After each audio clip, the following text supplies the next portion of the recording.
Good morning, beautiful people. And before I start off, I just want to say, I understand the ending to Ozark. I understand it. Evil wins. Even with all the shit they did, evil won.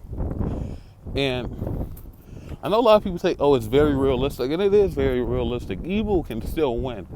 I think, we are so built and we're so used to seeing all these superhero movies and just action movies where at the end the superhero always gets his way. In real life, the superhero doesn't always win.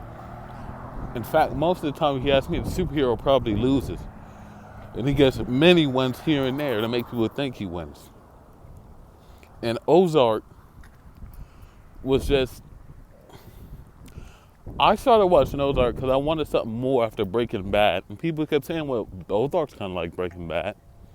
And for the first 3 seasons, I guess you could contend it kind of was, but the thing that made me realize Ozark was a little subpar is when Darlene shot Frank Jr.'s pee-pee off, and we get to the next season, and nothing is done about it. Literally nothing is done about it. No war, just a conversation is had.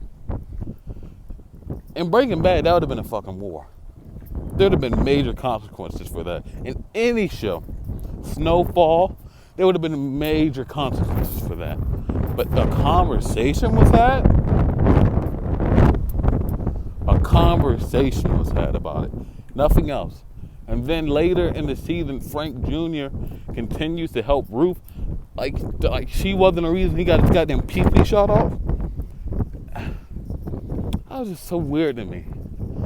That might be the biggest pet peeve I had about the whole season, other than like the ending. That and the way they treated 3. Oh my God, the last couple episodes they just treated that inheritance thing. That was so. There was so much logic not in there. For one, 3 should have been the sole inheritance of Wyatt.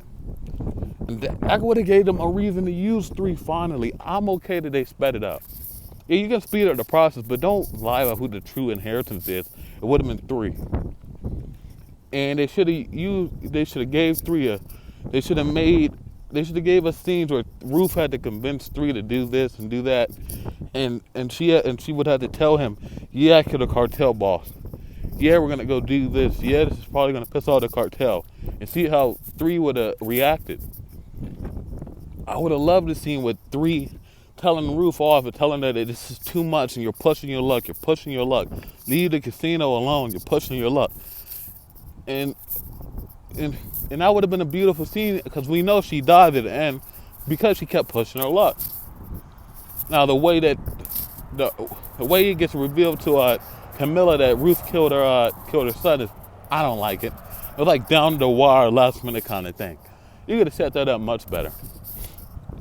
If Carmela came to Claire's office like 2-3 days prior and grilled her and got the information, then came to the party and grilled Marty and Wendy, and Marty and Wendy did nothing about Ruth getting killed, then I think that would have been a much better outcome. Because we would have known they just watched it happen. They literally let it happen. Well, they still let it happen. But yeah, that's all I had to say is evil won, and I don't know how I feel about it. And there were so many unanswered questions. Just why did they have all those scenes with Jeff? Like, I guess they just had all those scenes so at the end when he's leaving for the bus, and Wendy goes to hug him, and he tells her, "Thank you for all the things you've done for me." When in reality, all Wendy's done for him is ruin his life. All Wendy and Marty have done for anybody they have met is ruin their lives. And there's one scene where Marty says, "We killed everyone in our family." Well, they didn't kill everybody in their family. They still have 3. But once again, the writers forget about 3. That's why they call them 3. They forgot about them.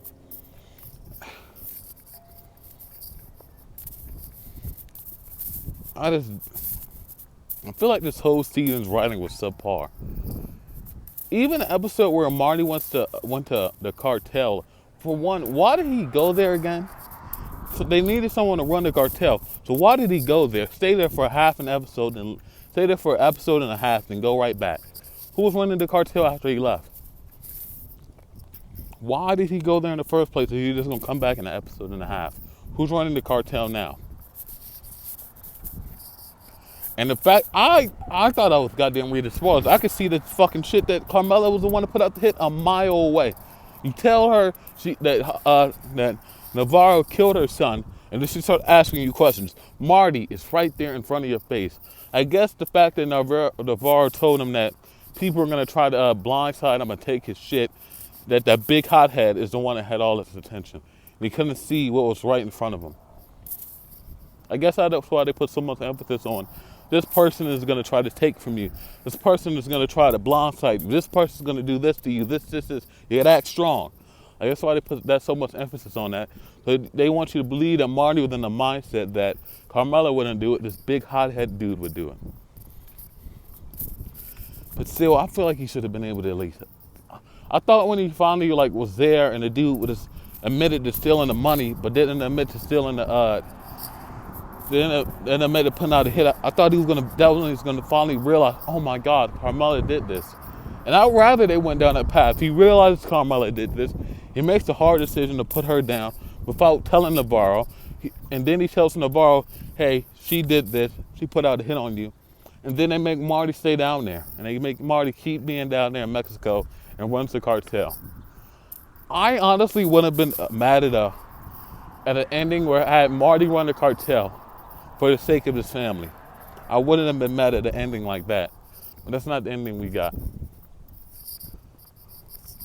And I think the killing of Javi they should have done that during part 1, to be honest.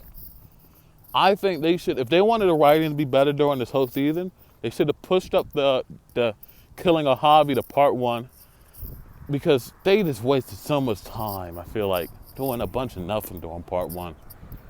They should have pushed up. If you ask me, they should have started season 4 with a war between the Kansas City Mafia and Darlene, which would just be awesome. And then they sprawl that into Javi coming up and killing Wyatt and Darlene, and then Ruth. I feel like you could have. I'm not a writer, so I'm not going to trouble. I feel like if you did something like that at the beginning of the season, the season would have flowed much better instead of what they gave us.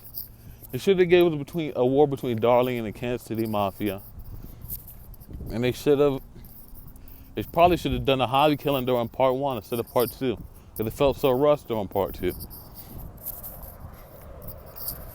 Yeah, I think the ending for overall Ozark, it used to be like an 8 and 9 out of 10 in my mind. Now it's like a 7, an easy to 7. It has a lot of flaws in my opinion, and plot holes. But yeah, that's what I thought. I thought the ending it's an ending, and it's a much better ending than some other shows get. But I don't know if it's the ending I would have went with, and I completely understand the ending. Evil wins. So yeah, hope you have a great rest of your day. Peace.